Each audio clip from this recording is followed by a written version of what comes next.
Welcome back to SmartLink Basics, your go-to source for mastering Excel functions and boosting your productivity. In today's tutorial, we're going to explore the index function in Excel. This powerful function helps you retrieve the value of a cell within a specified range, making your data analysis more efficient. Let's dive in. Let's start with the basics of the index function. The syntax for index is as follows. Array is the range of cells or array of values from which you want to retrieve a value.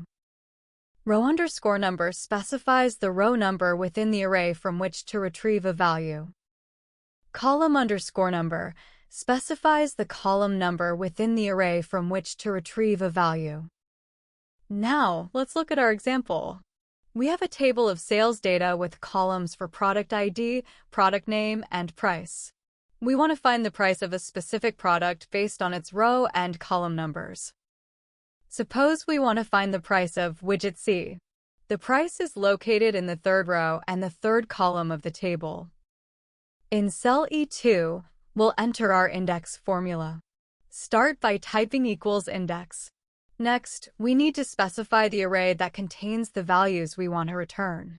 In this case, it's the range A1. So, we type A1, C4. Then, we need to specify the row number of the value we want to retrieve. Since widget C is in the third row, we type 3. Finally, we need to specify the column number of the value we want to retrieve. The price column is the third column, so we type 3 and close the parentheses. Press Enter, and Excel will return the value in the third row and third column of the range A1, which is $35. The complete formula in cell E2 is displayed at the bottom of the screen. And there you have it. We've successfully used the index function to retrieve the price of widget C. The index function is incredibly versatile and can be used in various scenarios to retrieve specific values from a range based on their position. Whether you're looking up prices, names, or any other data, index can simplify your data analysis. That's it for today's tutorial on the index function in Excel. We hope this tutorial helps you master Excel. Please subscribe to our YouTube channel, SmartLink Basics, for more tutorials and tips.